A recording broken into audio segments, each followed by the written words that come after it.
This week's Torah reading is Vayakhel.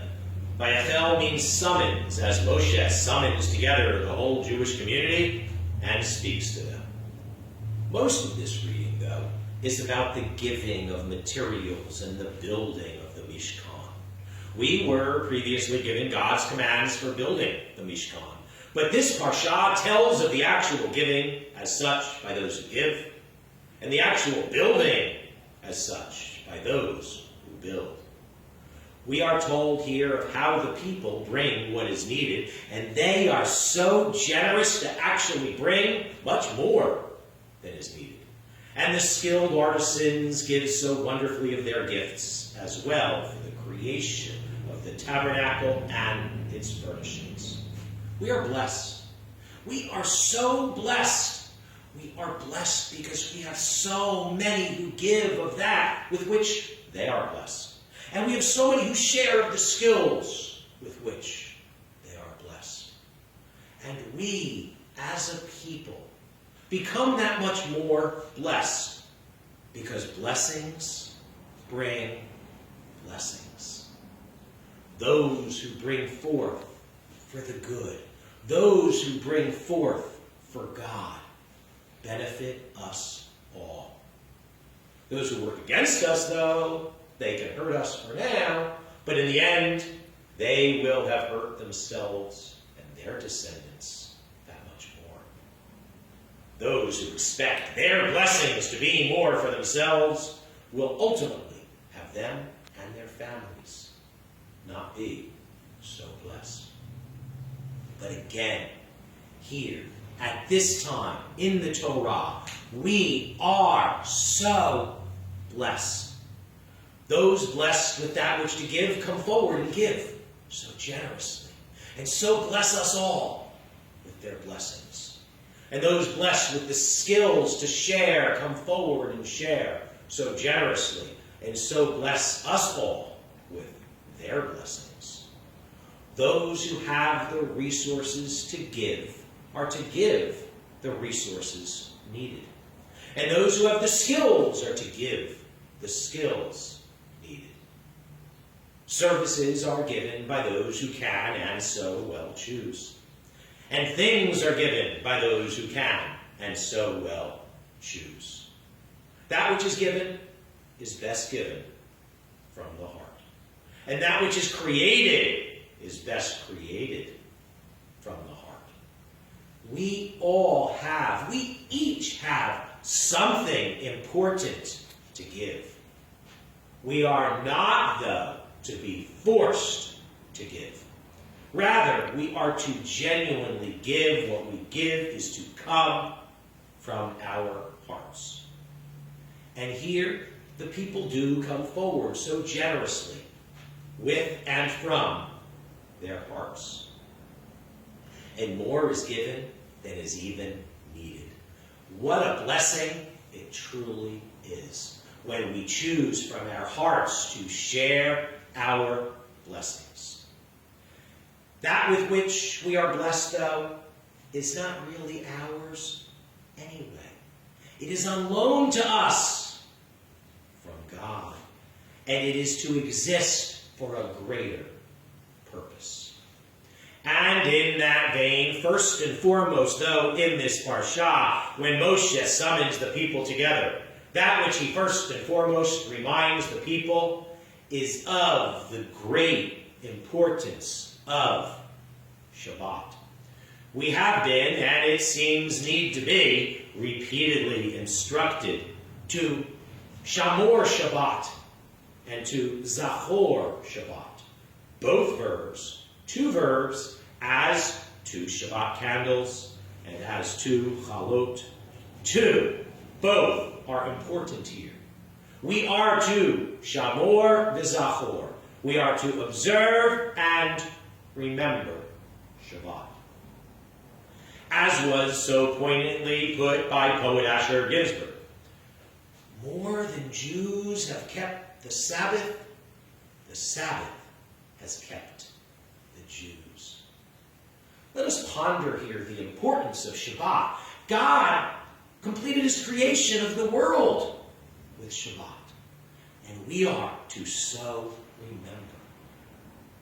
Shabbat is certainly one of our most, if not our most precious of traditions, and we must remember, Zachor. Without Shabbat, we would not be here. And how we observe or keep Shabbat affects how we are kept, affects how our lives go in the coming week. While we are to Zachor, remember Shabbat, it is not just remembering. We are to keep, observe, Shamor. Well before branches, approaches, denominations, if you will, of Judaism existed, well before the existence of Orthodox, Conservative, Reformed, Reconstructionist, Renewal, etc., Jews were seen as falling into one of two categories. Those who, Shamor v'Zachor, those who keep and remember Shabbat, Shomer Shabbat, and those who violate Shabbat, Mechalel Shabbat. Not keeping Shabbat is seen as a betrayal of God.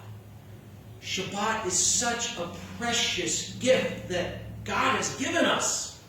And not keeping Shabbat is like throwing away such a special gift and so disrespecting the giver, God.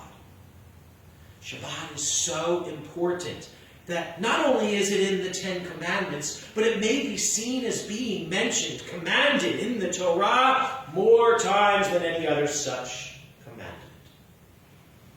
Shabbat is seen as and known as the day of rest. And Shabbat certainly is the day of rest. But it is more than just a day of rest. Yes, it is important to rest. But should just resting really play such a powerful role and be such a central part in being Jewish? Shabbat is far more than just a day of rest. If we look more carefully at the purpose of such a day of rest, then that can help us see the greater importance and power of Shabbat.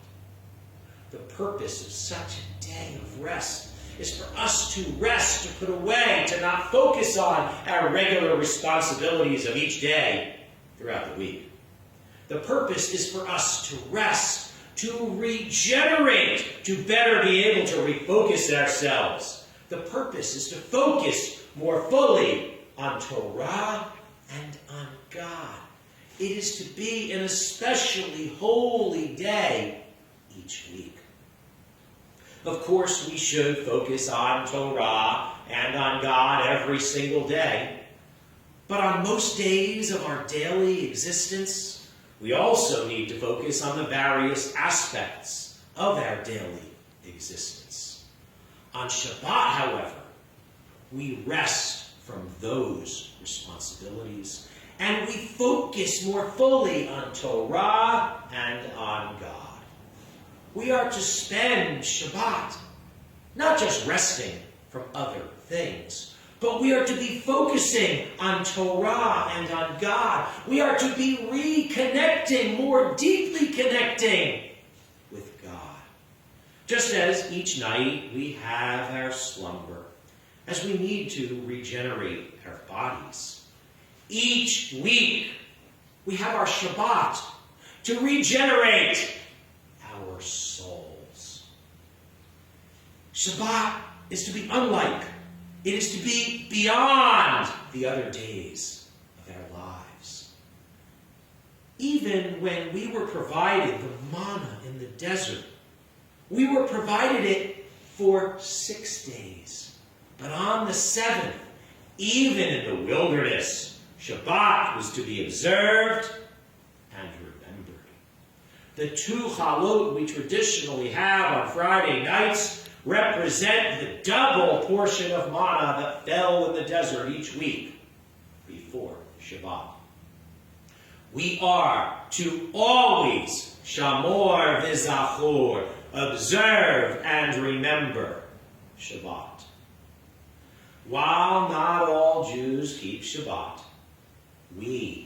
as a Jewish people, have kept this holy day of Shabbat throughout the ages. And thus Shabbat has kept us. Without Shabbat, we would not be us, the Jews, the Jewish people, with the connection we have to God. And I will leave you with that and more to ponder as I wish you Shabbat Shalom.